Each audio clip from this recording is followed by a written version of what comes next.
Ça a le mérite d'être clair cette fois-ci. Nous allons passer au dernier sujet national, bien sûr, en préserver les intérêts des nationaux, comme il le disait. Est-ce que, André Christophe Fanga, vous avez le sentiment que dans la gestion de la question de la grippe aviaire, les intérêts des nationaux ont été suffisamment protégés? On a le sentiment, comme le disent certains d'entre eux, qu'il y a un complot ourdi contre la filière avicole où on aimerait rouvrir l'importation des poulets congelés, et ce, aux grandes dames de leur activité, donc les pertes s'évaluent déjà à plusieurs dizaines de milliards, si l'on en croit les chiffres qu'ils avancent.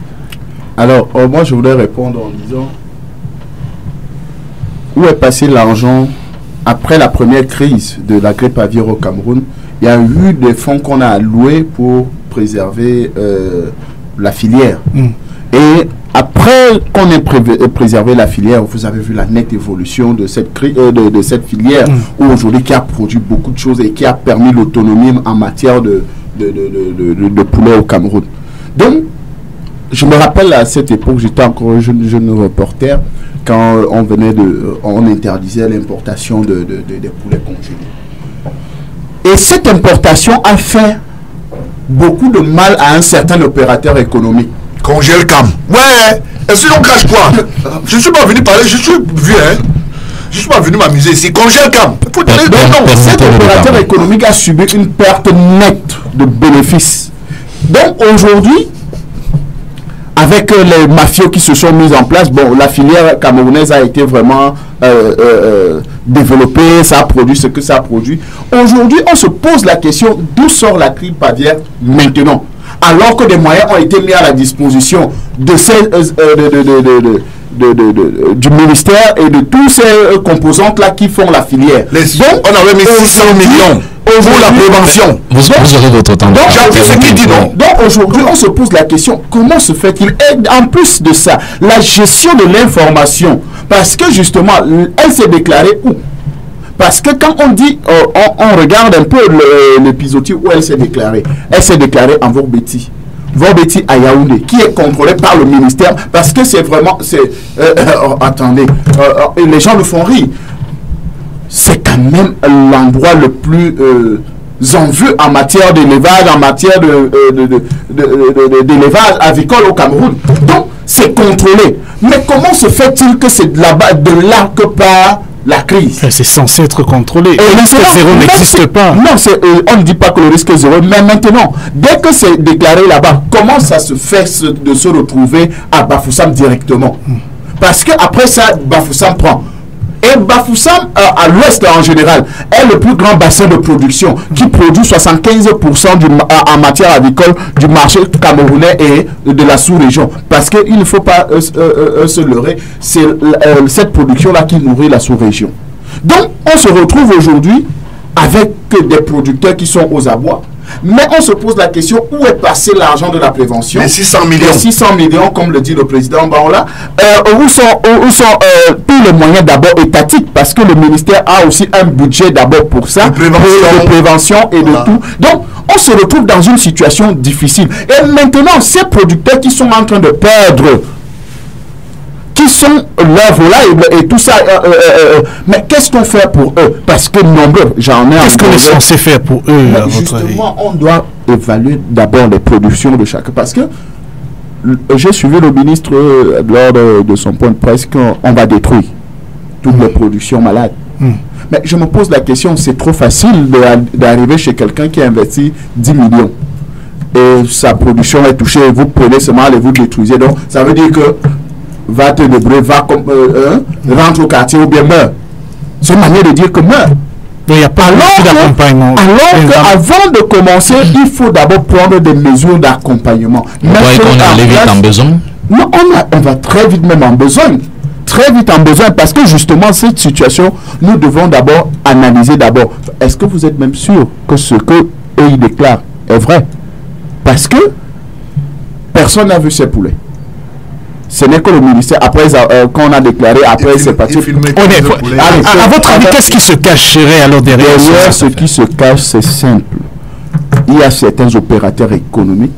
Le marché du poulet est saturé en Europe. En fait, ils ont de très grands stocks en Europe.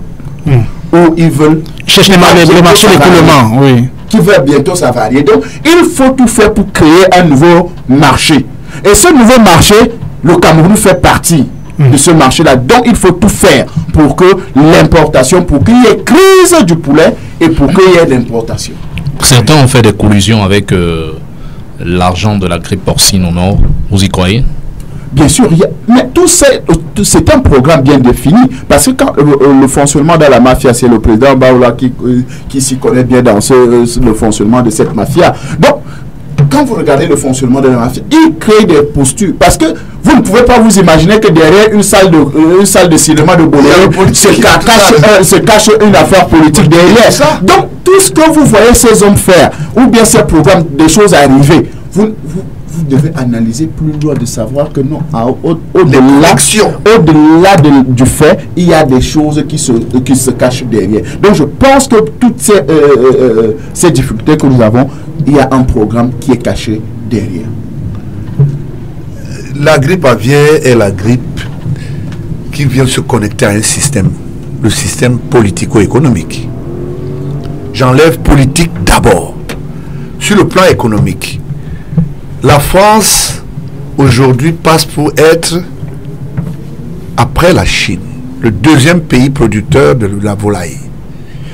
Et quand vous avez bon souvenir, le marché, le plus gros marché qui a enrichi un certain nombre de Camerounais, même quand c'était des poulets non consommables, j'ai un regard bridé sur Congèle Cam. Vous avez compris. Et ça ne souffre d'aucune contestation. Donc, si aujourd'hui, au niveau du marché français, et il y a ce qu'on appelle une contextualisation, où le marché est super fluide et le pouvoir d'achat est en baisse, qu'est-ce qu'on fait? On cherche un nouveau marché. Et le Cameroun est l'un des marchés. Vous comprenez? Donc, qu'est-ce qu'ils font? Ils repensent. Je vous rappelle que le docteur Taïga est vétérinaire formé au Sénégal. Il n'est pas docteur.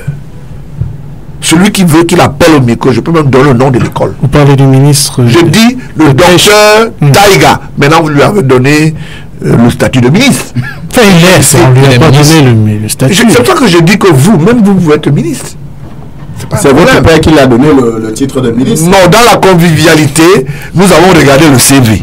Mais quand on est allé vérifier après, on s'est rendu compte qu'on peut enlever docteur et on reste avec vétérinaire. Amadioda Adjoudi, c'est son neveu. Est-ce que vous comprenez?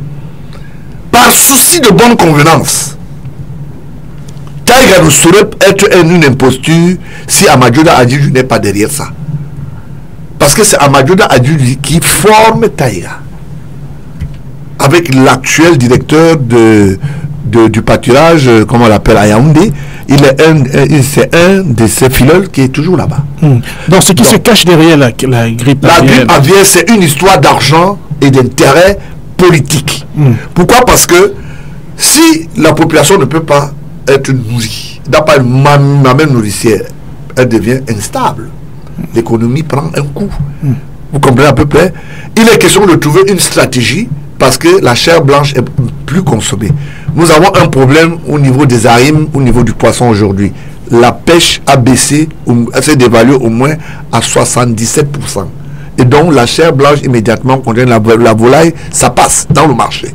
Et quand vous regardez, vous faites ce qu'on appelle l'échelle de valeur, vous voyez comment ça se passe. Allez au port autonome au sorti d'ici, même demain, même lundi. Vous demandez, il y a des services de comptabilité, il y a des services statistiques qui vont vous donner des chiffres. La volaille est consommée et est l'un des produits sur le plan économique qui est une mastodonte. D'où les congèles comme ça s'asseyent derrière et disent que non, nous allons, il faut que nous puissions le faire. Et le problème de grippe aviaire maintenant est installé par le docteur Taïga. Pourquoi? Parce que le docteur Taïga est impulsé. Pas installé, constaté. Non, installé. Parce que c'est lui qui est le ministre et il est là pour nous dire qu'est-ce qui se passe dans le secteur. Le laboratoire dont on a trouvé ce qu'on appelle le nœud gordien. Hein? C'est le premier laboratoire africain. La preuve en est que d'autres pays font contrôler leurs produits là. Alors, sur la méthode préventive, comment peut-on expliquer une épidémie alors qu'on a ce qu'on appelle un cahier de charge de la médecine préventive dans ce domaine? Est-ce que l'épidémie qui arrive tue du coup 60 000 poulets? Non, que non. Ça commence par 2, 3 et tout le monde voit. Ça veut dire que le laboratoire, le gars part, il sait déjà quel est le microbe, hein, le H5 quelque chose, il sait. Vous comprenez? Donc, maintenant, on nous dit de ne pas consommer.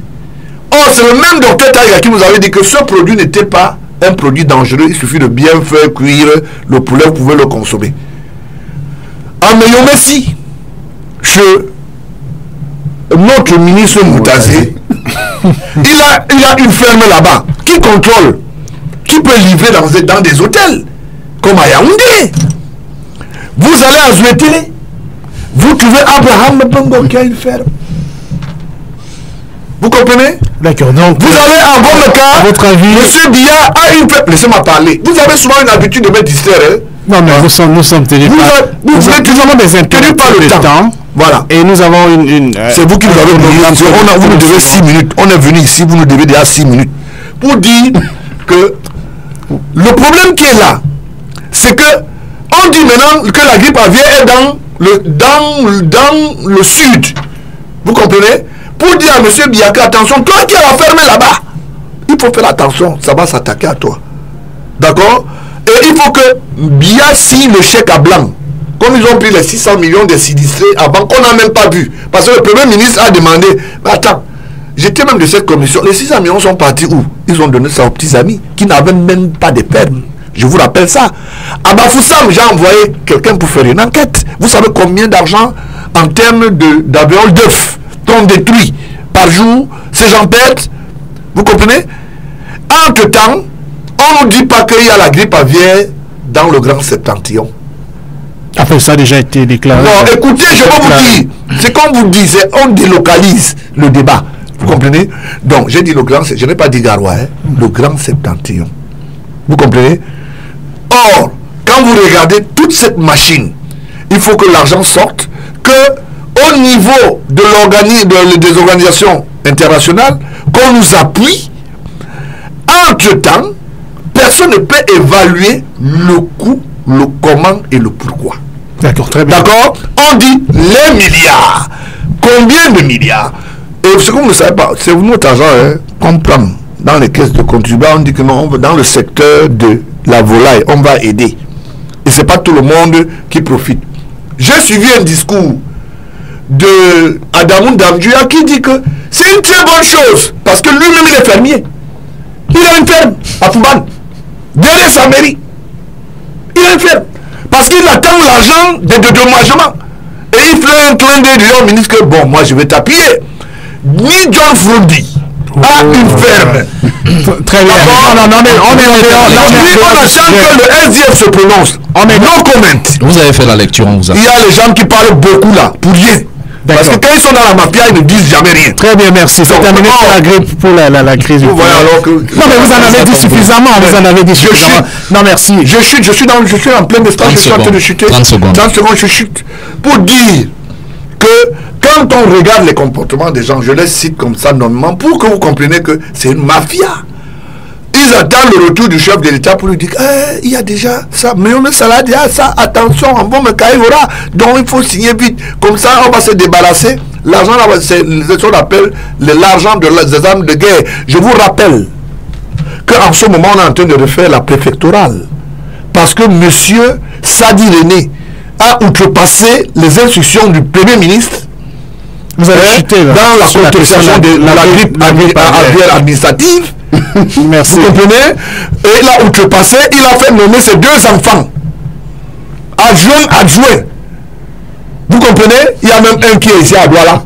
Je parle, c'est clair. Merci. Vous comprenez? Et ça, c'est la grippe aviaire administrative. Merci. Vous dites, on reviendra sur la grippe aviaire administrative. Je suis dans le vous avez déjà donc c'est pour cela que j'ai un pied sur le trier. Merci. Je vous fais on a compris votre analyse. Voilà, c'est des gens qui pensent qu'il faut toujours gérer le pays dans la mafia. Oui. Et cette mafia doit être continue. Ça doit toujours leur profiter. La grippe aviaire administrative. Donc maintenant, vous comprenez que et de la grippe aviaire administrative et celle qui est de la volaille, ce n'est pas loin. Très bien, merci infiniment.